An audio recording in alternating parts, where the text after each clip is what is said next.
guys, since Spence here again. Learning is an ongoing process. All our lives, we will be learning. To maximize the amount of stuff that we learn, I think we have to be really open to it and be really open to learning from a lot of different people around us. I do believe that we can learn from anyone, no matter what their educational attainment is, what their position is, how old they are, even from children. To be honest with you, there's a lot of things that I have been exposed to because of my kids. Books, films. I actually practice some of them in my adult life. I was encouraging the kids to read a lot. This was a long time ago, and I came across Diary of a Wimpy Kid. I was reading Roderick's Rules. I actually still practice that.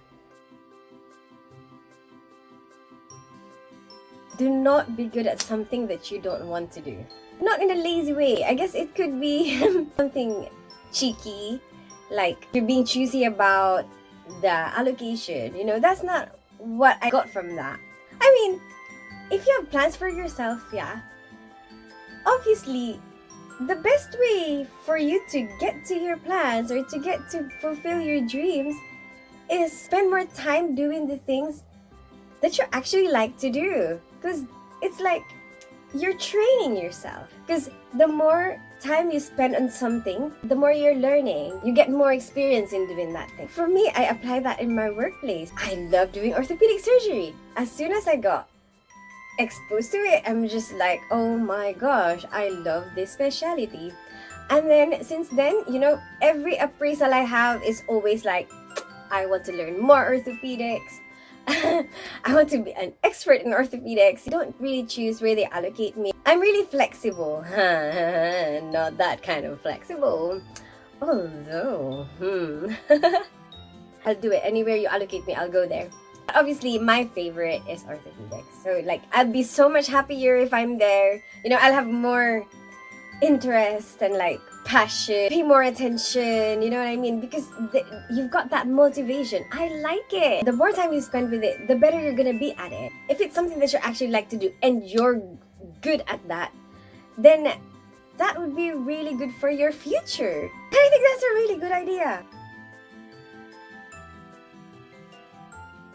For me, it's like everyone's expectations. I'll give you one example, yeah. I know myself that I'm not really very fond of makeup or putting makeup on myself. It's like a chore for me. In my head, it's a chore. Not something that I particularly enjoy doing. I do it just for the sake of looking presentable or out of need, more oh, I need to do it. Although I do like appearing presentable, I like the way it makes me feel, it makes me feel like I'm pretty. But as a daily activity, especially in the morning, when I just woke up, I'm really lazy to do that. I'm a scrub nurse in the operating theaters. So as a scrub nurse, you have to be careful what you're gonna accidentally put into the sterile field. Although as a professional, you're encouraged to put light makeup on so that you'll be more presentable. That's what I learned. As soon as I started working, I have to put light makeup on, stuff like that to be more professional. But when I got this new job and I started work here, I've decided, you know what? I'm gonna apply Roderick's Rules and reduce everyone's expectations at work and don't wear makeup at all so that they get used to it. They're so used to seeing me without makeup on that it's like a normal thing for them. And so now I don't feel the pressure to have to do that every morning, and I have so much freedom. In lives, when someone's seen me with makeup on, yeah, and then all of a sudden I have no makeup on alive, people are like, are you okay? You look like you're sick. And I'm just like, I just don't have makeup on. The good thing about it is that when you actually put makeup on, their reaction will be like, oh wow, you look so good today. Oh, you look so pretty, and it makes you feel good. And I have less effort, instead of the other way around where I put makeup every day and I use up so much effort trying to, put makeup on. And then the one time that I feel lazy, everyone's like, are you sick? you know? So I think I like it this way better. Just not put makeup on only when necessary.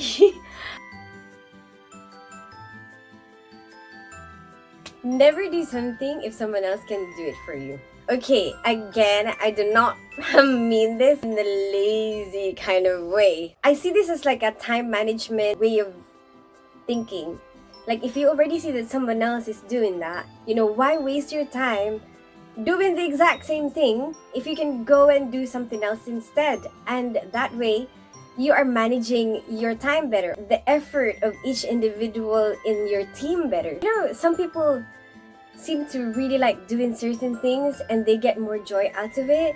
So like sometimes I think we should take turns. You think that they really want to do something, let them have the joy of doing it. Especially if you don't really like doing it that much yourself. And for me, it's like, basically, it doesn't always have to be you. Let other people have the sense of achievement. You have to let other people have the spotlight. That way, you'll have less things to do and then you'll have more time to do other stuff. Like for example, some of your colleagues take pride in doing this thing, you know, like, okay, let's say for example, stocking up. They're really proud of it and they're so good at it. Let them have that. Appreciate it. Be like, yeah, she's really good at doing that. Acknowledge the fact that, you know what, I'm not as good as this person. Give them a round of applause. It's not like a competition. Everyone can take turns at the same time. I didn't have to do it. Win-win. I think that's genius. I hope you like this video. Give it a thumbs up if you like it, share it with your friends, and subscribe to my channel. I'm a ninja without a name. Don't fall in love.